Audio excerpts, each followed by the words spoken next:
I don't think this is appropriate for me to start off with the peace greeting, even though I want to. This one has to do with something that I saw, and Manosphere Hall of Fame brought it up at the same time that I started thinking about this. When it comes to feminism, I do blame women and the men who legislated certain things in family courts, even though the legislations of the family courts long preceded the movements of feminism. Um, I do blame regular run of the mill men for certain things, but I don't think that it really has to do with feminism. I don't think it's feminism to which they're contributing as much as I think it is just the Disney princess syndrome.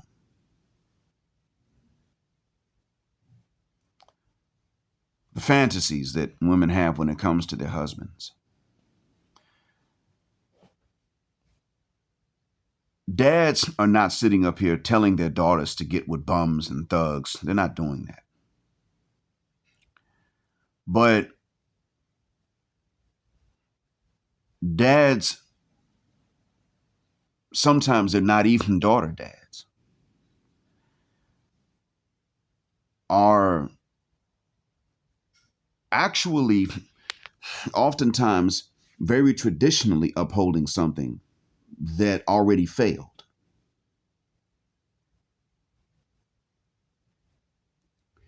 They're upholding the notion that men are of a negative value. They believe it. They've internalized the negative value of men.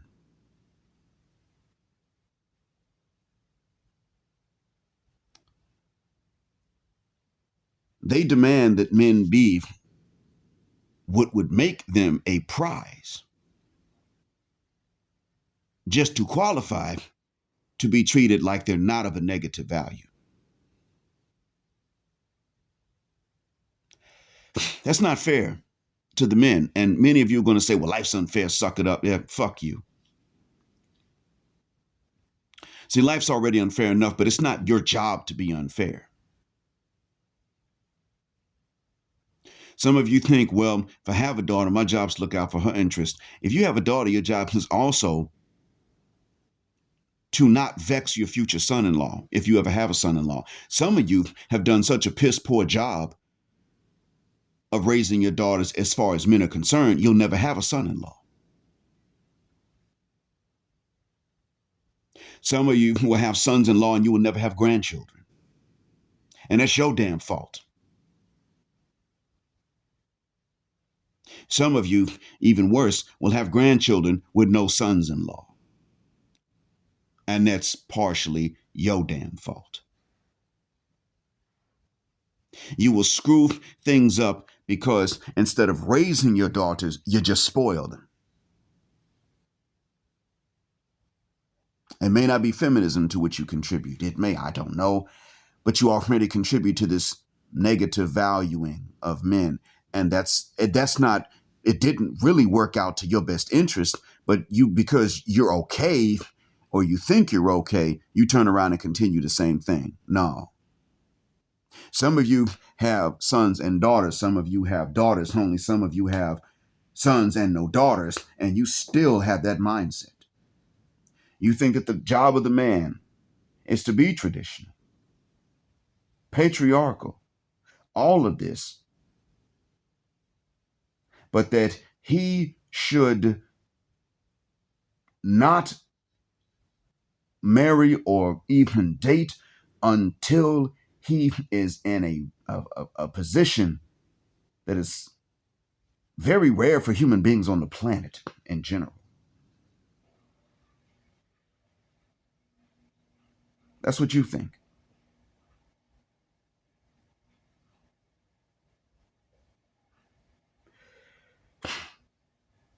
You have this notion that your daughters and even nobody else's daughter. Well, you have this notion that anyone's daughter should never experience a day of financial hardship in their lives. Ever. Period. And you're chasing away any man that can't guarantee they'll never taste that in their lives. And then all of a sudden you wonder why every time you go grocery shopping, the cucumbers disappear. You're chasing every man away from her because of what they can't promise that she'll never experience. But you want these men to have integrity and good character. Well, when men have good character and integrity, that increases the chances that they're going to experience financial hardship. Because that's the way the world is. You see, I'm a nobody. For not being willing to cheat on behalf of my students, I could never keep the same teaching job in the United States.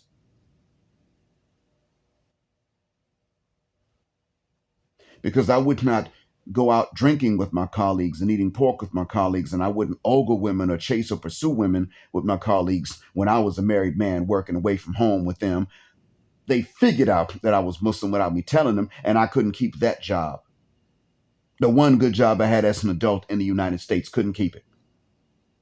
And I'm a nobody other than that. I was not the best Muslim. I wasn't the worst one either. I took it seriously though, and guess what I couldn't have?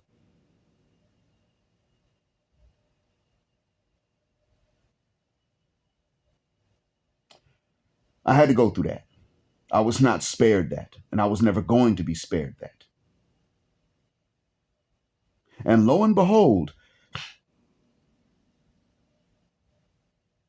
you all now are sitting up and saying that when men go through this, they are disqualified. Men will get married and start to face this after they've been married, or they may get married when they're going through this, because you know what? If they make it out of those woods, they're not going to treat women the same, and they shouldn't.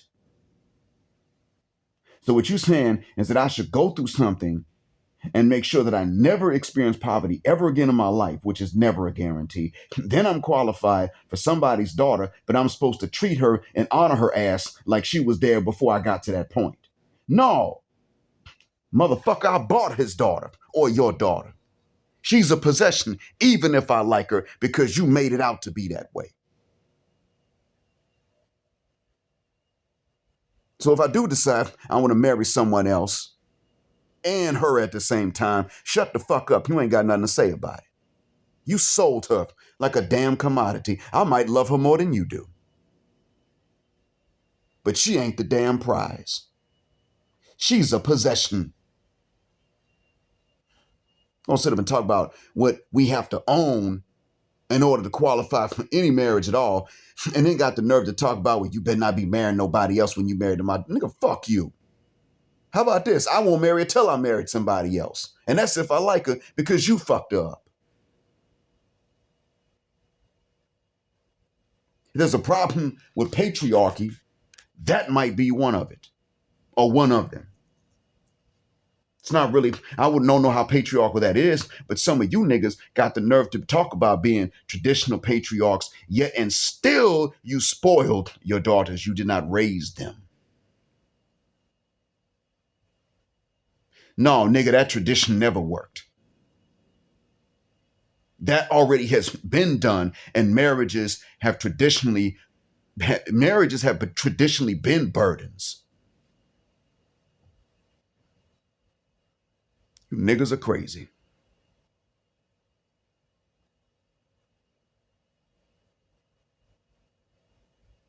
Black fathers, traditional fathers too, up here upholding the notion of the negative, inherently negative value of men, even when these men have done what the hell it takes. Some of y'all sit up and say stuff like, yeah, well, these boys should get out there in the wild wilderness and have to kill a tiger to qualify. Oh, well, damn. If we got to get out there and kill tigers and not use firearms to do it, most men can't kill tigers and shouldn't have to.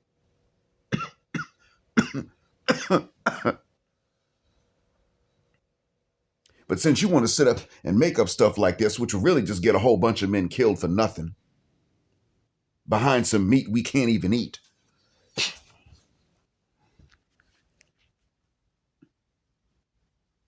Then you'd have fewer men that do qualify, but you don't want your daughters to share. Nigga, fuck you. Stupid ass niggas got the nerve to tell men and boys what they should do to qualify. Then you still think these men should come and knock on your door and see you to marry your daughter. No, nigga, your daughter better be chasing us down if we do that. And that's if we like her and she likes us. And you still got the nerve to sit up and say, I need to meet and scrutinize. No, nigga, you said I had to kill a tiger. I got his head on my wall. Fuck your scrutiny now.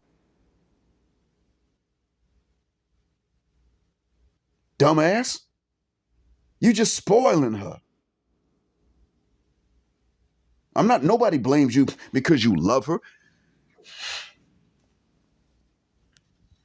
But this notion of, oh, she's a little princess and she starts off deserving all of this, and you got to work your ass off and work your way up and probably get yourself killed in the process of merely trying to qualify. No, nigga, that didn't work. That has not worked. It has not. You can say that, well, that's traditional. That didn't work when it was traditional. It hasn't worked when it's traditional.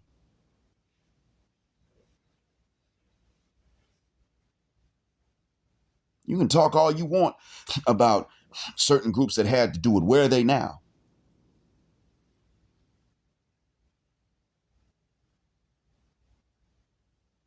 A lot of men have bought into this notion, and you didn't realize it, but you bought into this notion of the inherent negative value of men. And you even look at your sons through that lens.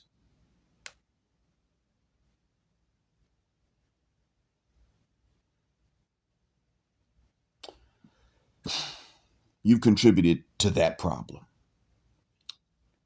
And if you have, that means that you already believed that you started off with a negative value just intrinsically. Even if you did certain things to qualify, you still had a negative value for a while. Even then, you accepted it. Feminism wasn't even necessary for that. Misandry exacerbated that, but to be honest, there have been many men that have accepted this notion. They just bought into it. That means you haven't critically thought.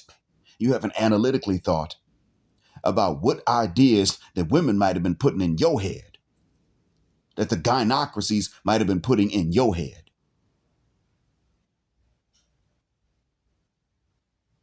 See, there are times when the men are around and they teach the boys, and they still teach the boys some bullshit. That's happened in our communities too. Now, I don't think that men really can pass on colorism as much as the women say that they do. But there have been many cases where black men who were mentors to young black boys still upheld the notion that boys are of a negative value. Not that the women value you negatively, but that you were of a negative value. Like you start off, oh, nigga, you don't qualify, you don't deserve. Well, damn. What you gonna tell the girls?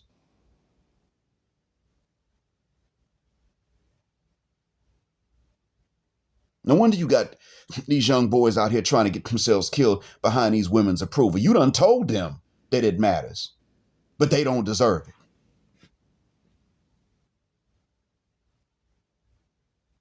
The hell, man?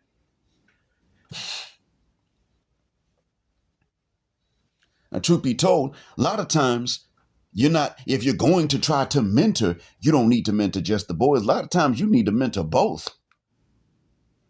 A lot of times you got to tell the children of these single moms how fucked up their moms are and how their moms chose they dads. You need to tell the boys and the girls that if you're going to be mentors.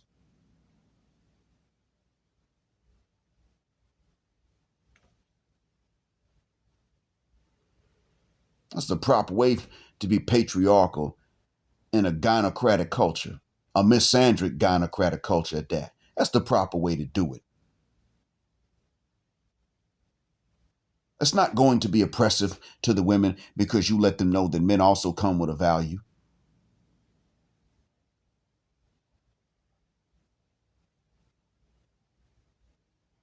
But you act like it would. Yes, in certain ways, you act a lot like the women. Like the worst thing that could possibly happen is that a normal man goes through his life normally, accomplishing what he must and what he can, but not necessarily anything extraordinary. And then yet he still finds a good woman he finds attractive and lives with her in marriage, and they can stay together. Like that's the worst thing because he just doesn't. There's a lot of you niggas act like that. That's more surprising, and that's why I'm calling you the N word. That's more surprising than when these matriarchal, gynocratic, misandrist hyenas act like that.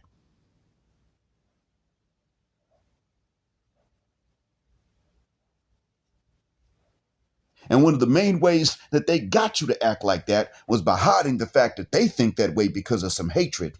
They just got you to take for granted. You start off with a negative value, believe in that. Oh, it's not hatred, ain't nothing personal. You a dude. You ain't.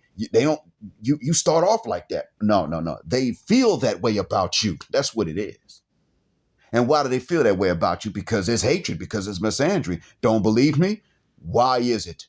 Why is it that they don't say that to these white dudes? See, things have changed now. We know what the F it is. You know they will screw a thug for nothing, and they will screw a zaddy, not only for nothing, but they will take care of him and carry him. We've seen them do it.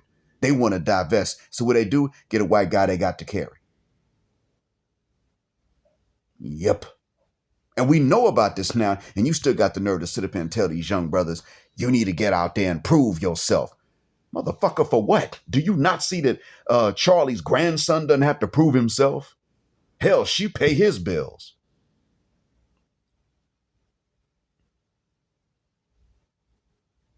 Do you not see that that when he's a thug, she'll carry him for a little while. Now she'll eventually call 911 and anonymously get him pulled over or something. But do you not see that she'll carry him, a straight bum, but a normal run-of-the-mill brother that is not living that penitentiary chances lifestyle? You won't act like the worst thing in the world is for him to find somebody that's attractive and stay with her. And she stay with him. Like he just don't deserve it. You've internalized that stuff. Puff your chest out talking about, I'm a man and I provide this and I provide that. And if a man can't do it, he don't deserve. You can do all of that. And them sisters look at you like this nigga stupid. I mean, yeah, I want him to tell that to these guys, but he's still dumb for believing it. Why did he never analytically think about this stuff? How could we easily trick him into believing this? That's what they look at you when they think. They sit up and they say, well, he's smart. He's an electrician. He's smart enough to earn money. But then what does he do? He sits up and just feeds into this valuelessness that we have, which is a black hole. It's never filled up. And he feeds into this and he keeps on doing it. And he keeps on shooting for some kind of approval we're never going to give completely. Certainly not sincerely. And he never thought about it. I'll keep him because he's a useful idiot. That's right. You tell him. You a real man.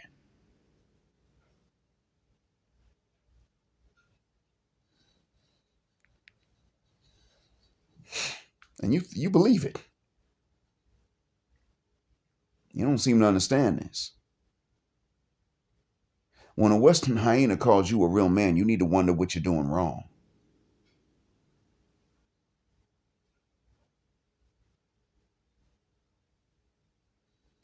I hope that this helps you out.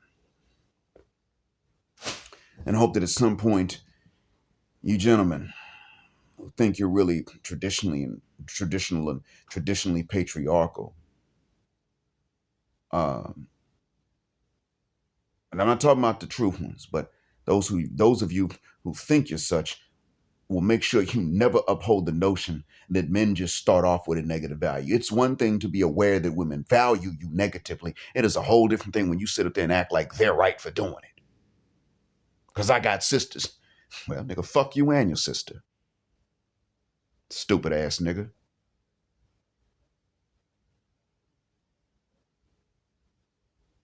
That's why it is that for all of the African proverbs coming out of the West about the wisdom of the elders, there are also some that remind us that if a fool lives long enough, he'll grow old too.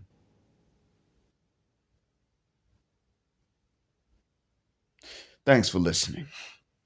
Black heart, black mind, black out, black heterosexual, non select male power, because some of you fake traditionals don't like it too.